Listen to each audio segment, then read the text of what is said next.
தமிழொலி நேயர்களுக்கு வணக்கம். இன்றைய காலை நேர தலைப்பு செய்திகள். பதவி இடைநீக்கம் செய்யப்பட்டுள்ள போலீஸ் மா அதிபர் தேசப்பந்து தென்னக்கோனை பதவியிலிருந்து நீக்கம் செய்வதற்கான குழுவை நியமிக்கும் முன்மொழிவு நாடாளுமன்றத்தில் நிறைவேற்றப்பட்டுள்ளது. 151 பெரும்பான்மை வாக்குகளால் இந்த பிரேரணை நிறைவேற்றப்பட்டுள்ளது. பிரேரணைக்கு ஆதரவாக 151 வாக்குகள் வழங்கப்பட்டிருந்த நிலையில் எதிராக எந்தவித வாக்குகளும் அளிக்கப்படவில்லை. இதேவேளை போலீஸ் மா அதிபர் பதவியிலிருந்து தேசப்பந்து தென்னக்கோனை நீக்குவதற்கான குழு ஒன்றை நியமிக்கும் யோசனை நாடாளுமன்ற உறுப்பினர் லக்மாலே கேமச்சந்திரவினால் நாடாளுமன்றத்தில் சமர்ப்பிக்கப்பட்டுள்ளது. லஞ்ச வழக்கில் கைதாகி பிணையில் விடுவிக்கப்பட்டிருந்த முன்னாள் ராஜாங்க அமைச்சர் எஸ் வியாளேந்திரன் மீண்டும் சிறையில் அடைக்கப்பட்டுள்ளார். கொழும்பு பிரதான நீதவான் தனுஜா லக்மாலி நேற்று பிற்பகல் சந்தேக நபரான முன்னாள் ராஜாங்க அமைச்சரை பிணையில் விடுவிக்க உத்தரவிட்டிருந்தார். ஆனால் பிணை நிபந்தனைகளை அவர் பூர்த்தி செய்ய தவறியதால் மீண்டும் சிறையில் அடைக்கப்பட்டதாக தெரிவிக்கப்படுகின்றது. தலதா மாளிகையில் நடைபெறும் புனித தந்த சின்னத்தின் சிறப்பு கண்காட்சியை முன்னிட்டு கண்டி மாவட்டத்தைச் சேர்ந்த 41 பாடசாலைகளுக்கு 4 நாட்கள் விடுமுறை வழங்கப்படவுள்ளதாக கண்டி வலய கல்வி பணிப்பாளர் DCI அந்தரக்கே அறிவிப்பை வெளியிட்டுள்ளார். எதிர்வரும் 21ஆம் தேதி முதல் 25ஆம் தேதி வரை தேர்ந்தெடுக்கப்பட்ட பாடசாலைகள் பாதுகாப்பு படையினருக்கான தங்குமிடங்களாக பயன்படுத்தப்படும் என்று காண்டியில் உள்ள அனைத்து பாடசாலை அதிபர்களுக்கும் காண்டி வலய கல்வி அலுவலகம் சிறப்பு அறிவிப்பில் தெரிவிக்கப்பட்டுள்ளது. தேர்ந்தெடுக்கப்பட்ட அனைத்து பாடசாலைகளுக்கும் 4 நாள் விடுமுறையும் வழங்கப்படுவதாகவும் அறிவிக்கப்பட்டுள்ளது. அரசு ஊழியர்களின் அதிகரிக்கப்பட்ட ஏப்ரல் மாத வேதனத்தை நாளை வழங்க வேண்டும் என்று சம்பந்தப்பட்ட அமைச்சு செயலாளர்கள் மற்றும் நிறுவன தலைவர்களுக்கு பொது நிர்வாகம் மற்றும் உள்நாட்டு அலுவலர்கள் அமைச்சு அறிவித்துள்ளது.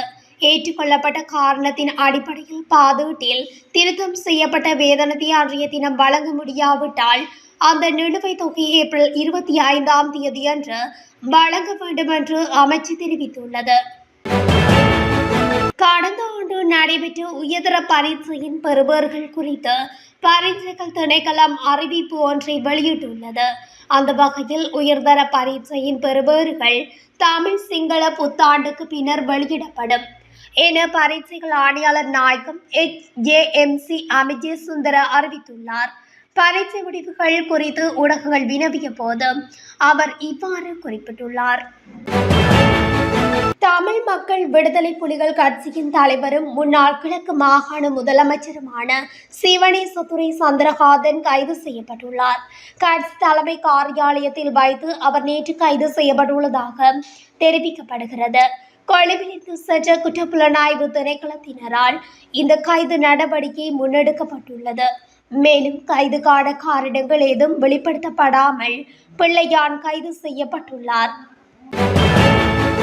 தேர்தல்கள் ஆணைக்குழு உரிய முறையில் செயற்பட்டிருந்தால் முன்னதாகவே உள்ளூராட்சி மன்ற தேர்தலை நடத்தி நிறைவு செய்திருக்க முடியும் என ஜனாதிபதி அனுரகுமார திசாநாயக்க தெரிவித்துள்ளார்.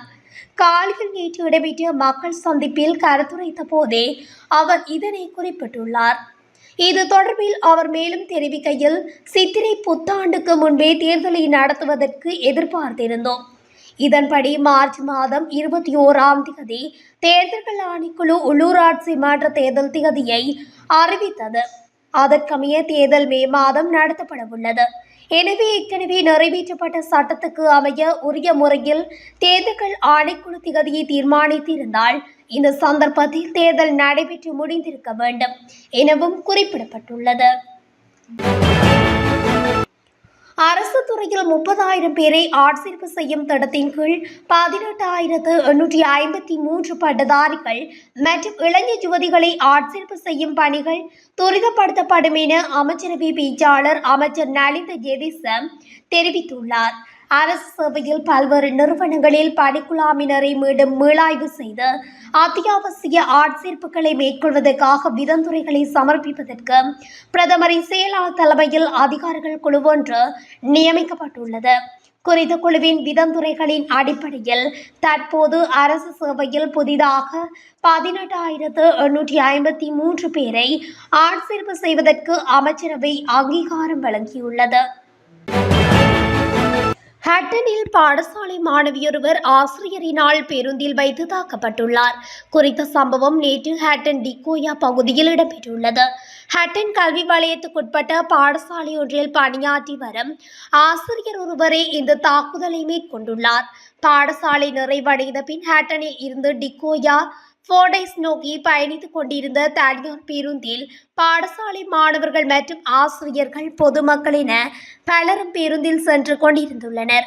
இதன்போது மாணவியின் கால் ஆசிரியர் ஒருவரின் சாரியில் பட்டமையினால் ஆத்திரமடைந்த ஆசிரியை பேருந்தில் வைத்து குறித்த மாணவியை சரமாரியாக தாக்கியுள்ளதும் குறிப்பிடத்தக்கது.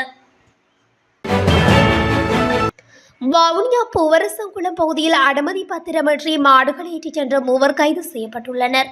குறித்த கைது நடவடிக்கையானது நேற்று மேற்கொள்ளப்பட்டுள்ளது. இதன்போது குறித்த லோரியில் அனுமதி பத்திரமின்றி 20 மாடுகள் கொண்டு செல்லப்பட்டமை கண்டறியப்பட்டது. இதனையடுத்து குறித்த வாகனத்தில் இருந்தவர்களை கைது செய்த போலீசார் 20 மாடுகளையும் கைப்பற்றி போலீஸ் நிலையத்துக்கு கொண்டு சென்றுள்ளனர். கட்டுநாயக்க 18ஆம் தூண் பிரதேசத்தில் துப்பாக்கிச்சூடு சம்பவம் ஒன்று இடம்பெற்றுள்ளது. இந்த சம்பவத்தில் 43 வயதுடைய ஆணொருவர் பலத்த காயங்களுக்கு உள்ளாகியுள்ளதாக போலீசார் தெரிவித்துள்ளனர். காயமடைந்த நபர் உடனடியாக நீர்கொழும்பு வைத்தியசாலையில் அனுமதிக்கப்பட்டு சிகிச்சை பெற்று வருகிறார்.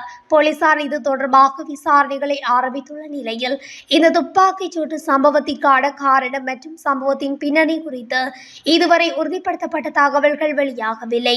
போலீசார் சம்பவ இடத்திற்கு விரைந்து மேலதிக விசாரணைகளை மேற்கொண்டு வருகின்றனர்.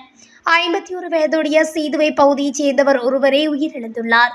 காயமடைந்த நபர் நீர்கொழும்பு வைத்தியசாலையில் அனுமதிக்கப்பட்டு சிகிச்சை பெற்று வந்த நிலையில் இவ்வாறு உயிரிழந்துள்ளார். மோட்டார் சைக்கிள் மதிலுடன் மோதி இடம்பெற்ற கோர விபத்தில் படுகாயமடைந்த இளைஞர் சிகிச்சை பலனின்றி உயிரிழந்துள்ளார்.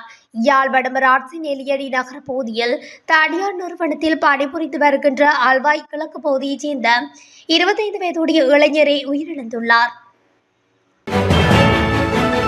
கொரோனாக்கள் வேகர பகுதியில் உள்ள எரிபொருள் நிரப்பு நிலையத்தில் நேற்றிரவு 11 மணியளவில் ஏற்பட்ட தீப்பரவலில் 4 பேர் பலியாகினர்.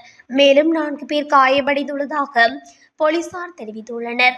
குறித்த எரிபொருள் நிரப்பு நிலையத்தில் உள்ள எரிவாயு நிரப்பு மையம் ஒன்றில் இந்த தீப்பரவல் ஏற்பட்டிருப்பதாக தெரிவிக்கப்படுகிறது. எரிவாயு நிரப்பு மையத்துக்கு எரிவாயு கொள்கலன் ஊர்தியொன்று வாயுவை நிரப்பிக் கொண்டிருந்த வேளையில் ஏற்பட்ட கசிவின் காரணமாக அங்கு தீ பரவியதாக போலீசார் தெரிவித்துள்ளனர். தீ தற்போது கட்டுப்பாட்டுக்கு கொண்டுவரப்பட்டுள்ளதாகவும் தீயணைப்பு படையினர் தெரிவித்துள்ளனர். கம்பகாவில் தனது 6 மாத குழந்தையை கொலை செய்துவிட்டு இளம் தாயொருவர் உயிரை மாய்த்துள்ள சம்பவம் அதிர்ச்சி ஏற்படுத்தியுள்ளது. நுகர்வோர் விவகார அதிகார சபையில் பணியாற்றும் வரக்காப்புல பகுதியைச் சேர்ந்த 37 வயதான 3 பிள்ளைகளின் தாயே இவ்வாறு உயிரிழந்துள்ளார். குழந்தையின் சடலம் தூக்கில் தொங்கிய நிலையில் மீட்கப்பட்டுள்ளது.